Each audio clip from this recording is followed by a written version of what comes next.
Hello everyone and welcome to BHD Studios.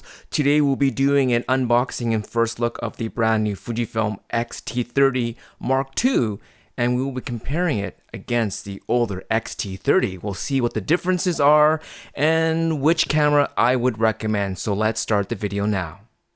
Before we start, I'd like to thank KEH for sponsoring this video. KEH is the original reseller of professional, collectible, and everyday gear for camera lovers everywhere since 1979. They purchase gear directly from photographers like us. We are camera nerds, and so are they. They renew and resell at fair prices, and they truly become part of an endless cycle of creativity, community, and opportunity. So wait till the end of the video or look down in the description.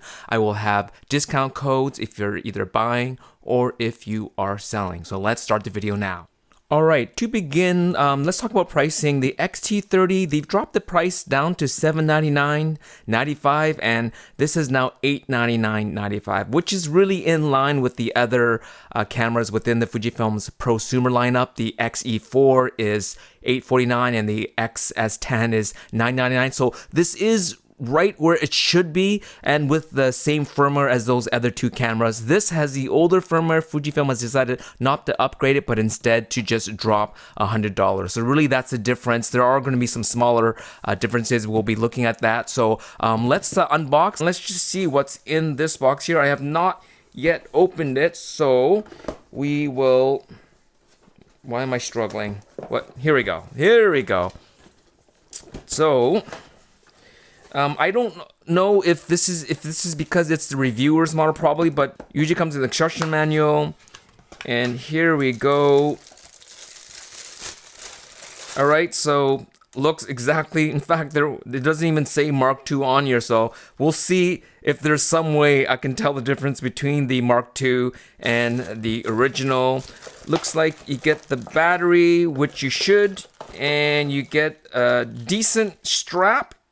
USB-C to USB-A connector for charging, and no charger. That's pretty much it. That's all you get in here. And now let's just quickly unbox the X-T30. Here is the original X-T30, and man alive. Okay, we'll see how I can, just with this type of connector, maybe this is the only way I can tell the difference, but we will leave these off to the side. We're going to put the batteries in here so we can start looking through the menus, because that's really where the biggest difference you are going to see between the X-T30 and the X-T30 Mark II. So here we go, guys.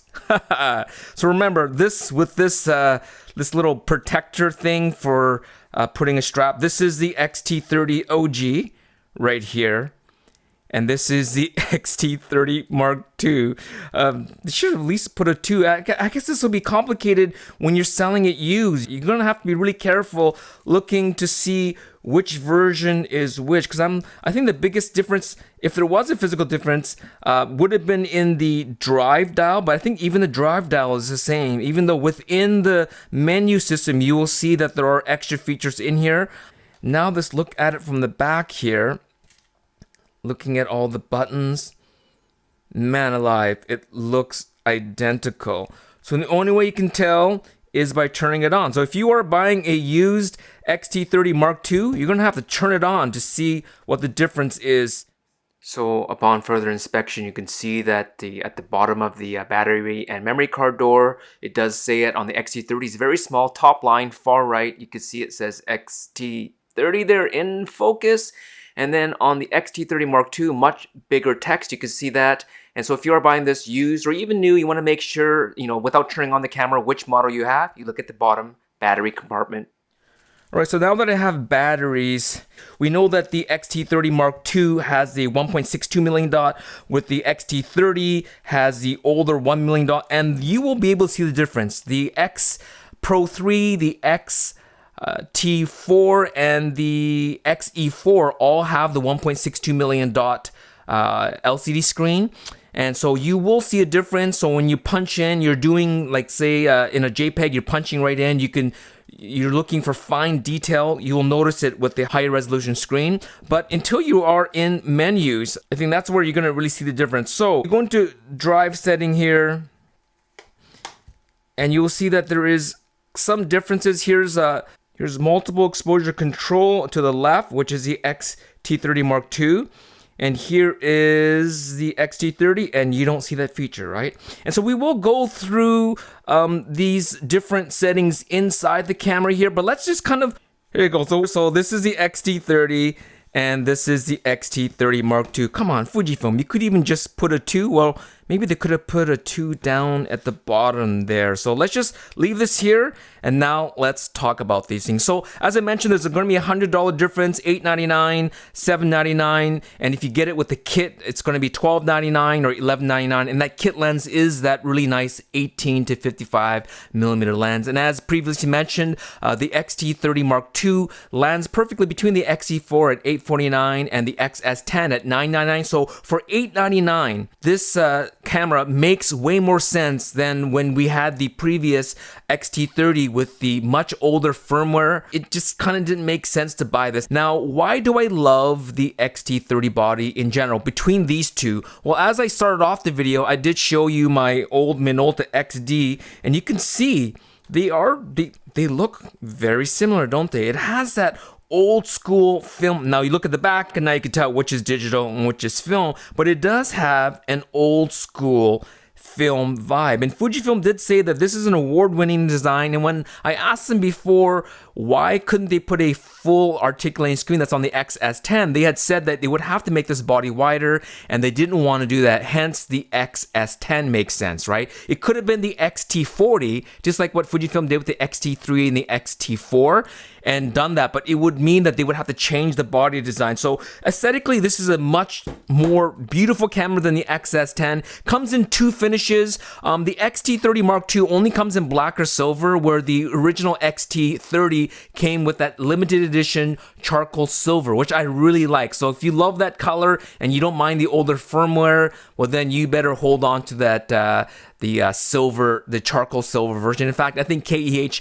has one copy of that charcoal silver in stock. So if you want it, go and grab it. But anyways, another thing that I like about both these cameras is that the X-E4 and the XS10 has moved away from the double front and rear dials, and both these front and rear dials are actually push in. So there is a secondary feature. So it adds more functionality to this, as well as there is a dedicated autofocus select dial, so you can go single, continuous, manual, which is on both the X-T30 and the X-T30 Mark II. But having this is really nice, as well as a dedicated view mode. So if you want to go LCD only, EVF only, eye control, or just shut off, you have that button right there. Although I do think this is customizable, where the X-E4 and the XS10, no, I think the XS10 you can customize that feature, but this thing here is dedicated here, so I think that's nice, as well as having a dedicated drive dial instead of just a drive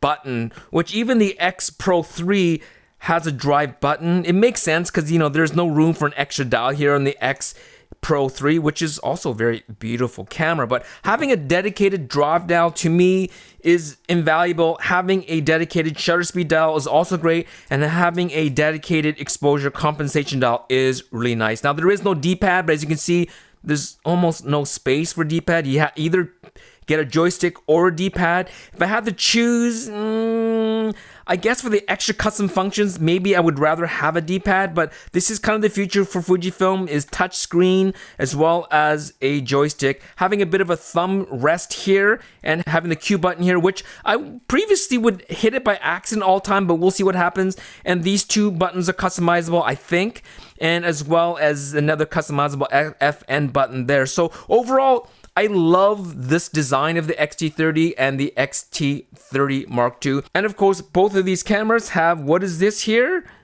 Yes, pop-up flash, which makes these cameras more like little point and shoot. So as I mentioned, if you get a Fujicron like an XF23, an XF35, or even an XF16mm, you can just walk around with these cameras and use them like a little point and shoot because of this built-in flash. Now, as I mentioned before, major differences between these, as you can tell, there is no real major difference. The only one is really the rear LCD screen, which you can only tell when you're using it. 1.62 million dot versus just a 1 million dot. There is an increased memory buffer on the X-T30 Mark II, and there has been some controversy, some people saying that because of that extra memory buffer, you're getting faster autofocus speeds and all these things. I did talk to Fujifilm, and they said the only thing it changes is when you are shooting in continuous mode, that larger buffer does allow you to get more frames total, not frames per second. So both these can shoot up to 30 frames per second in electronic shutter mode, in JPEG, or in RAW mode, but it's a matter of how many frames you can shoot. So we'll talk about that a little bit later, what the difference is. But both of these still use UHS Type 1 memory slot, and that's the biggest drawback of these cameras versus moving up to an X Pro 3 or an X-T3 or an X-T4 in terms of being able to hit 4K 60, which these cannot. Going to go up to 4K 30, but there is again a big difference between how long we record video. So we'll talk about that a little bit later in the firmware section. Dimensions are the same, obviously, but there is a weird weight difference. This newer X-T30 Mark II is slightly lighter, if you can believe it. With battery and SD card, it's 378 grams versus 383, but you're not going to notice a difference. But I think the difference is basically in that rear LCD screen. So let's talk about the increased buffer and how that actually helps these two cameras. So here, when you shoot at 30 frames per second, which is only electronic shutter, and there is a 1.25 times crop, JPEGs, with the X-T30 Mark II, you can get up to 29 frames before it has to stop and then rewrite to the card. Where the X-T30, you can get up to 26 frames. So not a huge difference. But when you go to the uncompressed RAW, they actually shoot the same, 17 frames. So that shows you the bottleneck isn't in the buffer, but it actually is in the ultra high speed, the UHS Type 1 memory card slot. That's where the biggest difference is. Now, another example is when you are shooting at a slower 3 frames per second, the original X-T30 can shoot up to 216 frames before it has to stop. And the X-T30 Mark II is actually endless. So that's where you can see the difference in the buffer. But when you shoot uncompressed RAW with both of these, again, it's the same. It's 21 frames of uncompressed RAW at 3 frames per second. So it shows you again that the buffer makes no difference. A larger buffer in the X-T30 Mark II, but really it's the UHS Type 1 slot as well as the processor. But the biggest difference you're going to see is in the firmware. So first of all, in the drive mode, there is, in the bracketing, there is HDR mode up to 800%, which is what we originally saw. So if you go into the drive setting, here we go. We have HDR and you have up to 800% plus. And this was first released in the X Pro 3. It has to be stable, right? So you put it on a tripod because it's going to shoot multiple images to get that shot. But that's something in the firmware. As well, you will see multiple exposure control. And you can choose between additive, average, light, and dark. And again, that's something that is in the firmware, and you will not find that in the X-T30. This is where you're going to see the biggest difference between these two cameras is in video mode. So let's go into video mode here. So in video mode, both of these cameras maxes out still DCI, which is 4K, 30 frames or 29.97p at 200 megabits per second. You're not going to get 60 frames per second. You're not going to get 400 megabits per second. That, again, is a limit of the ultra high-speed card slot Type 1 instead of Type 2. And so there's no difference between these two cameras. But what you will see is that the older X-T30 4K was the maximum of 10 minutes, and the X-T30 Mark II, you go up to 30 minutes maximum. And at full HD, the X-T30 could only do 15 minutes, which is kind of quite a bit of a limit. But with the X-T30 Mark II, you go up to, again, 30 minutes. So 30 minutes either in 4K or full HD on the X-T30 Mark II. So before, with this as a backup B cam, maybe it was okay with the 10-minute and 15-minute time limit, but now with 30 minutes, you can actually use this as an A cam. You're doing talking head or vlogging, and you're kind of going on for a long time. Have this set up in a corner, and it's just rolling. You can do that now with the X-T30 Mark II, where before you just couldn't do that with the X-T30 with the time limit. As well as in high-speed recording, the X-T30 did a maximum of 120 or 100p at 200 megabits per second, maximum 6 minutes, where the new X-T30 Mark II can do 240p or 200p at 200 megabits per second, but only a 3-minute max. So you get up to 240 frames per second high-speed recording on the X-T30 Mark II. Again, that has to do with the new firmware on the X-T30 Mark II. As well as in film simulation, let's move over to that, which is kind of a big deal for me because I'm a big fan of film simulation. And with the Mark II version, you are getting Classic neg, which is my favorite, but you also are getting the Eterna bleach bypass, which to me is meh. It's okay. I don't have a need for it. So you do get 2 extra film simulations, but really the Classic neg is, I think, something that is awesome and that is not available here. I know some don't like it, and so in terms of film simulations, if you're happy with the Classic Chrome and Provia and Velvia and Acros, you're going to get all that still on the X-T30. The big one missing is the Classic neg. Another difference you're going to see is with color chrome effect, the X-T30 only had the color chrome effect, and now the X-T30 Mark II has the color chrome effect blue in here. So you have both of these here, which basically doesn't allow these colors to oversaturate. You still maintain detail.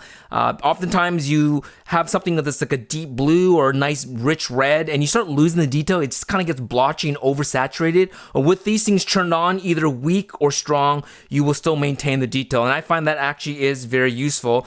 And finally, you do get clarity in the X-T30 Mark II, which as you can see, you do not get in the older firmware on the X-T30. Battery life. This is another odd one. According to Fujifilm's website, you are going to get 380 shots on the X-T30 and 390 shots on the X-T30 Mark II. And so again, it must be just a firmware efficiency thing, that this is more efficient. And there's other smaller differences like improved autofocus and other things like that. Again, it's all built into the firmware. It's nothing to do with the physical cameras here. The only physical difference again is a larger buffer in the X-T30 Mark II and a higher resolution LCD screen on here. But other than that, there is no difference, at least so far that I have been able to notice. So my final thoughts. Basically, for an extra $100 on the X-T30 Mark II, you get a slight hardware update, but a huge firmware update. And so if any of those features that I mentioned before, if those are a big deal for you, especially I think when it comes to video features, for $100 more, it makes sense to go with the X-T30 Mark II. Now the price of this $899 does fall in line with the other prosumer bodies sitting between the XE4 and the XS10. So in terms of this camera itself, makes a lot of sense. The value is there, especially if you are a stills shooter, or if you don't need IBIS, let's say in the XS10, you need to put this on a tripod and you can shoot decent video with this camera. Actually, with both these cameras, but without the restrictive time limits. Both these cameras have the right balance of buttons, dials, has the point and shoot feature of the pop-up flash. So both these cameras are great for that. And I think this is kind of like the last generation of these Fujifilm, especially in the prosumer, but we've seen it even in the GFX 100S and the GFX 50S Mark II, is just removing dials and buttons. And so having these dedicated dials, having these dedicated, especially with this here, with the choosing of your autofocus selection, as well as the dedicated view mode, and being able to customize these buttons here, and having all these dials, especially a drive dial instead of a drive button, it just makes a lot more sense to me. And especially for a still shooter, and those of you that are used to shooting with a classic kind of a film camera, which is kind of the aesthetic of this X-T30, you're gonna get that classic shooting experience with both of these cameras. Both these cameras make great backups to larger pro bodies, or as a great compact travel camera and a point and shoot with some of the Fujicrons. I really think that Fujifilm should offer both of these cameras, especially if they need to move more of these X-T30s. Put a 27 pancake on here, offer it as a kit, or 23 Fujicron or 35 Fujicron, and give a good deal on those lenses. Is there enough of a difference for you? For someone like me, because I like classic neg and because I shoot lots of video, yes, it's worth it to spend the extra $100. I feel bad for someone who already owns the X-T30, because all Fujifilm had to do was offer a firmware update, and there would be very little difference between these two. And at that point, I would say, no, just stick with the X-T30 if they have the same firmware, but they do not. And so because of that difference, for $100, for me, it's worth it to get the X-T30 Mark II, and this is a great value. If you already own the X-T30 and you were holding out, hoping that they would give the latest, greatest firmware update, unfortunately, they are not. And maybe you will decide to sell this and then eventually get the X-T30 Mark II, but remember that the charcoal silver is gone. So if you have that beautiful camera, you can't get it with the newer firmware included in here. I do think that having that higher resolution screen is nice, especially if you do a lot of in-camera processing, like raw processing, and then having the color chrome effects blue as well as the regular color chrome effects and clarity and the new film simulations. I think having the high resolution screen is awesome, but I wish they did offer that firmware update to the X-T30. Unfortunately, that's not the direction Fujifilm is going. They basically have discontinued this, and basically this is the same price that this was at with the latest firmware update that matches the other cameras in its category, and given some slight upgrades but removed some other things as well. And so your choice, it's up to you. I think they are both great cameras. So as we come to the end of this video and we are talking about gears and upgrading, I'd like to again thank KEH Camera for sponsoring this video. KEH is the original camera re-commerce company serving the photographic community since 1979. I know a lot of you weren't even born in 1979, and has become the largest curated market for field-tested, expert-graded photo and video equipment in the industry. Now they have lots of gear. They have over 60,000 items in stock, up to 40% below retail, 100% KEH approved, appraised, graded, renewed, and resold. Now you can either phone or schedule a video chat for a more accurate quote on the gear that you want to trade in. They have a 21-day return or exchange policy, 180-day warranty, which is fantastic when you are buying used gear. They are graded by experts, renewed with care, one of a kind, sustainable, and exchangeable. So down below, please use the affiliate links if you wish to either buy or sell your used camera gear for an extra 5% savings if you're buying, or receive 5% more if you are selling. And if you're selling and buying at the same time, you will get 10%. So thanks again, KEH, and I will give these cameras another try shooting. I mean, I know I'm gonna love this camera. It's gonna be awesome. It's actually a great kind of a vlogging camera, and I would definitely, if I was a stills photographer, I would definitely pick this way over the XE4 because of the extra functionality. And with the XS10, other than the IBIS, I think this is still a better, for $100 difference. You're paying $100 more for IBIS, which I think it is worth it. But if you don't need the IBIS and you are a stills photographer, I think this is still a great camera to choose. Again, thanks so much for watching, guys. We will talk to you soon, and happy shooting.